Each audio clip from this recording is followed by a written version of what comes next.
The applause around me was loud, almost deafening, but it wasn't for me. Not really.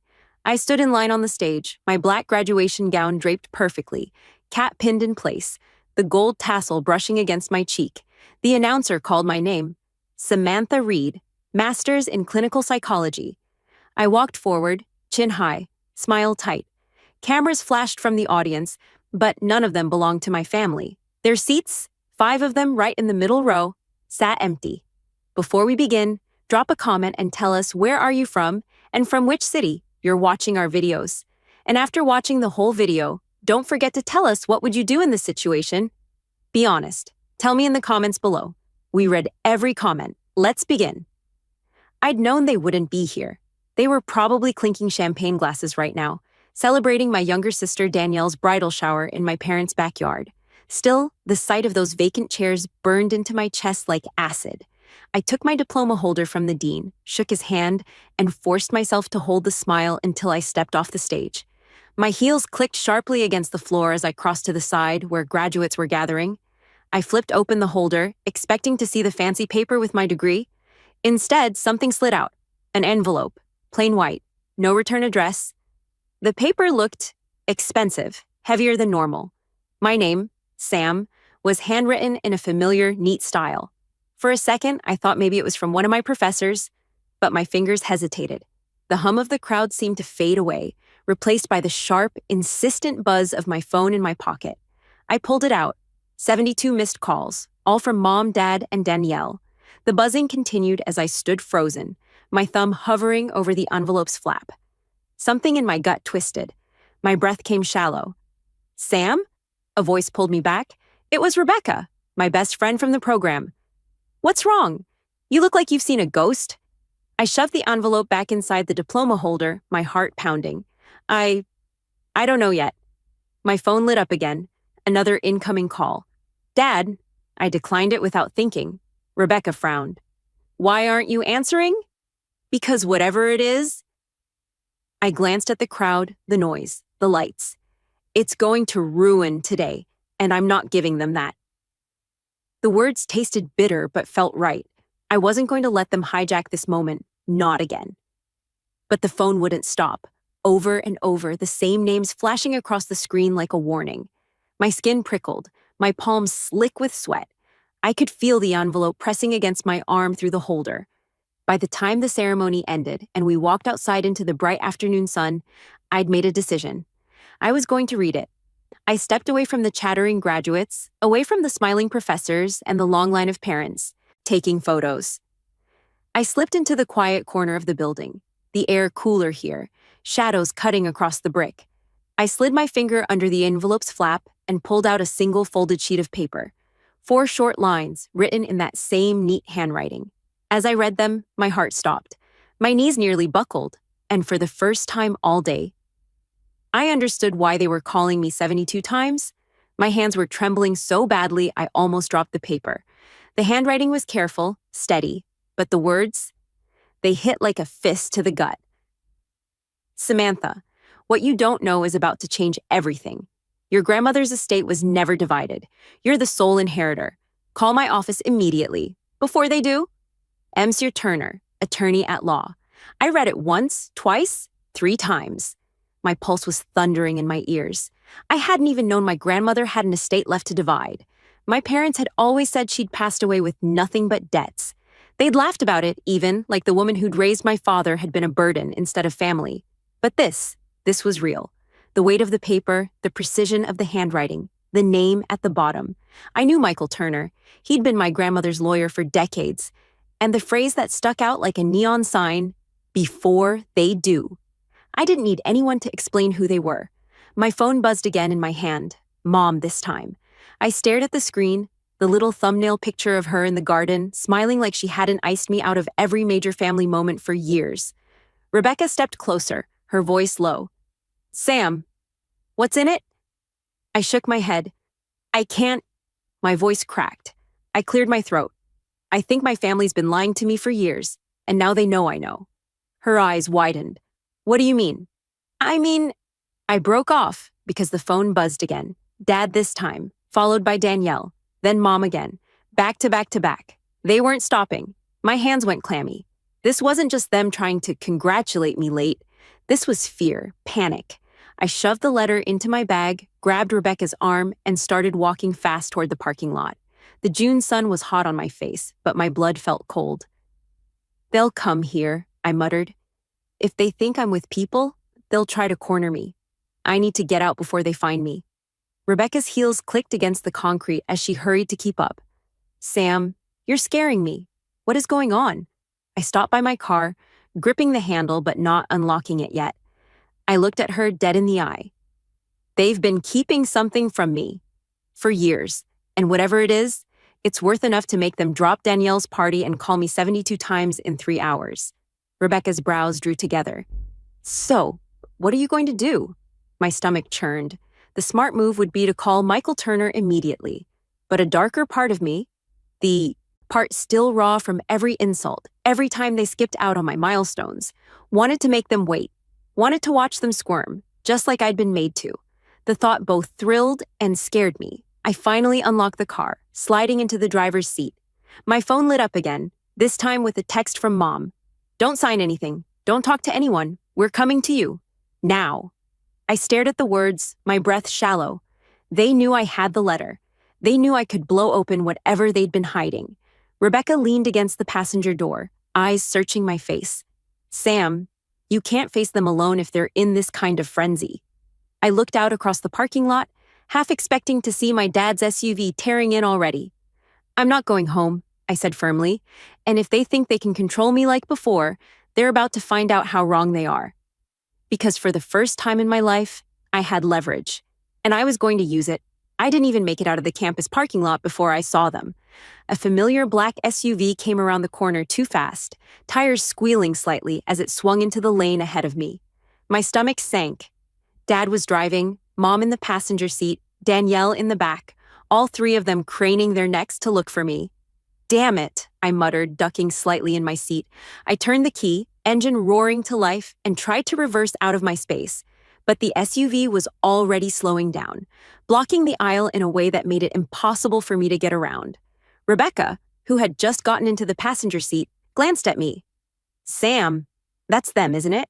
I gripped the steering wheel hard. "Yep, and they're not here to congratulate me." Dad's window rolled down, his voice booming across the lot. "Samantha, pull over right now. We need to talk." The tone wasn't concerned. It was urgent, commanding, the way he used to speak to me when I was 12 and had crossed a line. I kept my eyes straight ahead, pretending not to hear, but then Mom's voice came sharp and high-pitched. "Don't you dare walk away from us. This is serious." My pulse pounded in my temples. I could feel Rebecca's eyes on me. "Sam, what's your move here?" she asked quietly. I exhaled slowly.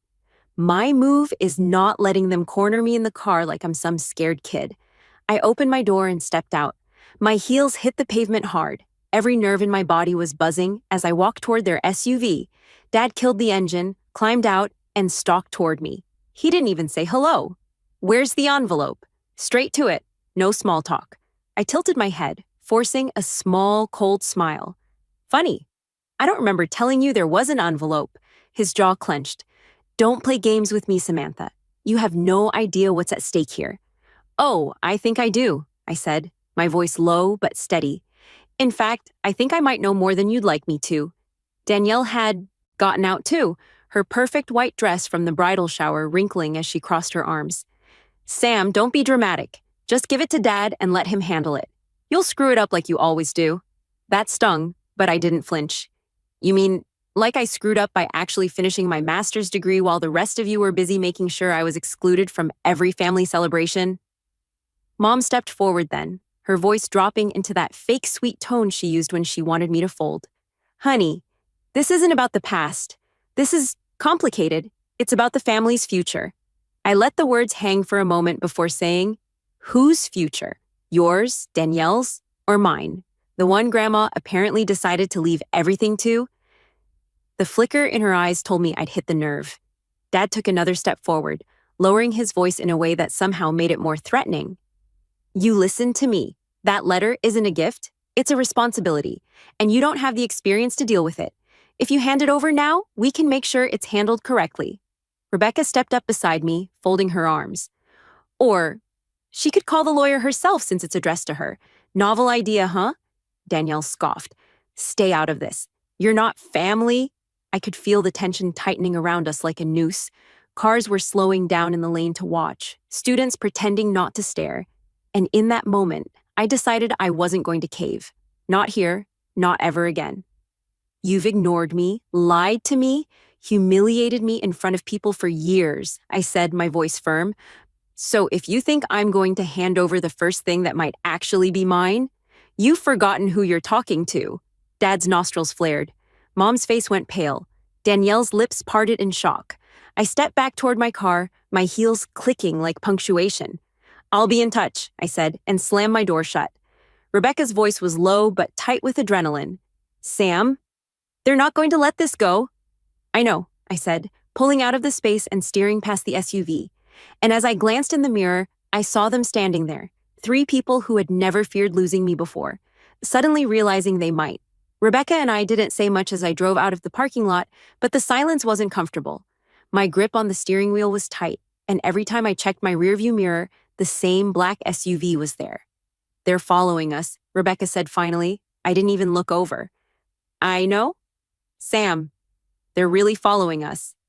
I know, I repeated, my jaw clenched.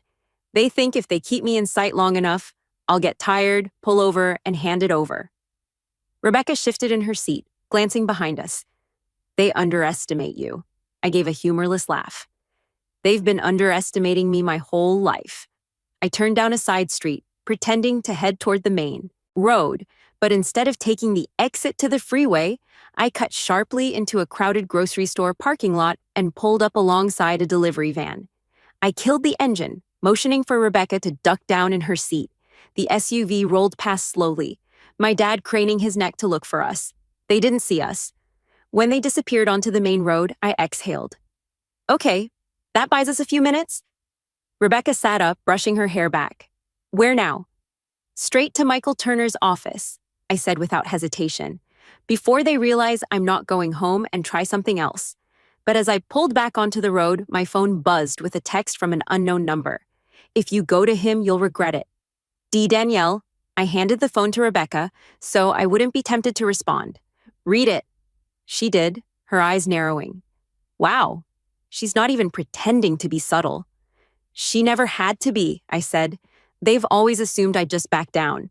We drove in tense silence for another 15 minutes until I pulled into a small brick building with a gold plaque out front. Turner and Associates, attorneys at law. I grabbed my bag, the envelope inside feeling heavier than ever. As I stepped onto the sidewalk, my phone rang again. Mom. I let it go to voicemail, but the moment I reached the front door, a black sedan pulled up fast to the curb. My father stepped out before the car even fully stopped. Sam, wait! His voice carried across the quiet street. I ignored him, pulling the door open, but before I could step inside, he was there, his hand on the doorframe, blocking my way. You don't want to do this, he said, his voice low but sharp. I met his eyes. You don't want me to do this. Mom appeared on the other side of the car, looking more flustered than I'd ever seen her. Please, sweetheart, let's just talk. You don't understand how complicated this is. You've had years to talk, I said, and every single time you've chosen silence. Dad's jaw tightened. You think you're ready to take on everything in that estate? The debts? The legal headaches? You'll drown, Sam. Rebecca stepped up behind me. Or maybe she'll swim just fine, without people trying to tie bricks to her ankles. Mom's eyes narrowed at Rebecca, then flicked back to me. You're being manipulated, I almost laughed. By the one person in my life who actually shows up for me? No, I think that's your department. I stepped forward, forcing my dad to move his arm and push the door open fully. But before I could cross the threshold, his voice stopped me. If you do this, Sam, we're done. The words were sharp, final. I turned back, meeting his stare. My heart was pounding so hard I could hear it in my ears, but my voice was steady. You were done with me the day you decided I wasn't worth showing up for. Then I walked inside, letting the glass door shut behind me with a clean, satisfying click. The air inside the law office, was cool and faintly smelled of polished wood and paper. A receptionist in a navy blouse looked up from her desk. "Can I help you?" she asked politely. "Yes," I said, steadying my breath. "I have an appointment with Michael Turner, Samantha Reed." She checked her screen, nodded, and motioned to the hallway. "He's expecting you." Those 3 words sent a ripple of unease through me. Expecting me. That meant this meeting had been set in motion before I even knew it existed. Rebecca gave my arm a small squeeze as we followed the receptionist down the hallway. Michael Turner's office door was already open. He was standing behind a mahogany desk, silver-haired, sharply dressed, and holding a folder thick enough to make my pulse spike. "Samantha," he said warmly, gesturing to the chair across from him. "Please, sit." I sank into the seat, clutching my bag. "I just got your letter." "I know," he said, folding his hands over the folder. "And I also know your family probably tried to get to you first." I gave a humorless laugh. "You could say that." He nodded slightly, as if this confirmed something he'd expected. Then he opened the folder and slid a stack of papers toward me. "Your grandmother's estate is substantial. Real estate holdings, investments, liquid assets. She named you sole beneficiary in her final will, signed 8 months before her death." My throat tightened. "But they told me she died broke." His eyes softened. "They didn't want you to know. The will was contested immediately after her passing.